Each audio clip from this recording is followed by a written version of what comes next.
হরি বল। জয় হরিচাঁদ, জয় গুরুচাঁদ। আমি একটা ভিডিওতে ঠাকুরের উচ্ছিষ্ট বিষয় নিয়ে কথা বলেছি। এখানে আমি বলবো শৌচাচারের কথা। শৌচাচার বাহিরেতে যদি প্রতিদিন 1000 বার আমি ধৌত করি, তাতে কি আমার শৌচাচার হবে? এই দেহে 9টি দ্বার, সেই 9টি দ্বার এতই অপবিত্র, তা কোনোদিনই পবিত্র হয় না। তাই দেহকে শুদ্ধ রাখতে হলে মন শুচি হতে হবে, মন শুদ্ধ রাখতে হবে।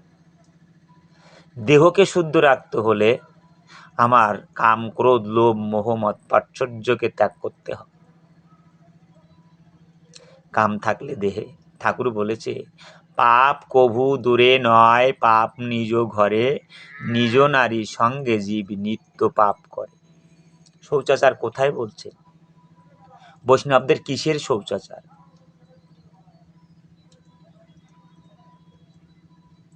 আপনাকে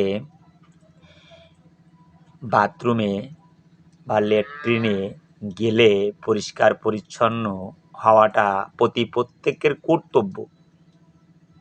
পরিষ্কার পরিচ্ছন্ন থাকাটা মানুষের কর্তব্য, এতে ধর্মের কিছু নেই। কি আছে ধর্মে? আপনি ল্যাট্রিনে গেলেন, আপনি জল শৌচ করবেন না? আপনার পরিষ্কার পরিচ্ছন্নতা রাখবেন না?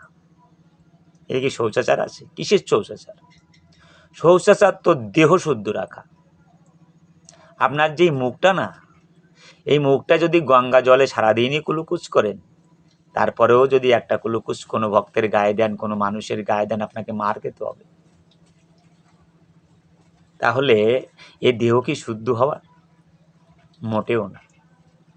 শুদ্ধ হতে হবে নিজেকে।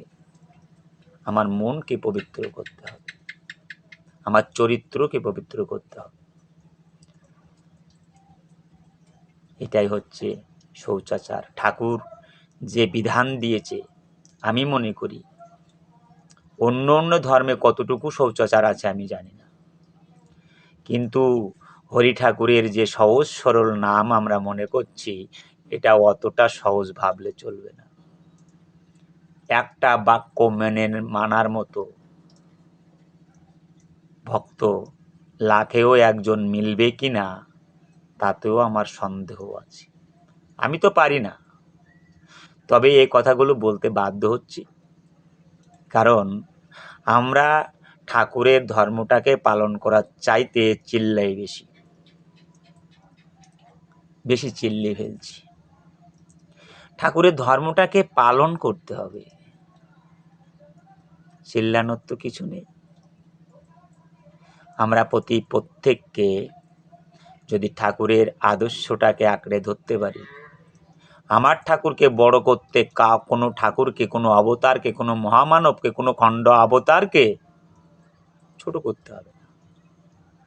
আমার ঠাকুর এমন একটা দাগ রেখা টেনে গেছেন এই জগতের বুকে,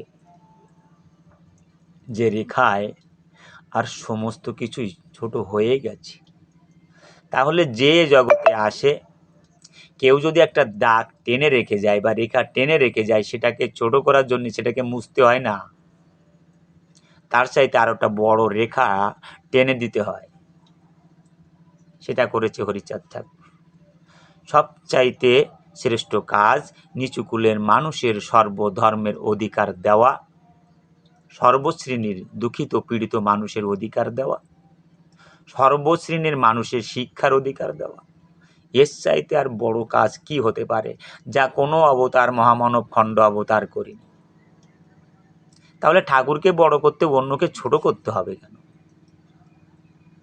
আমরা ঠাকুরের ভক্ত যারা এমন কিছু কর্ম করব, তারা এমন রেখা টেনে যাব যাতে অন্য ভক্তে সেই রেখা দিতে পারি না। তবেই আমার ঠাকুরের নাম জগতের বুকে প্রচার হবে। জয় হরিচাঁদ, জয় গুরুচাঁদ।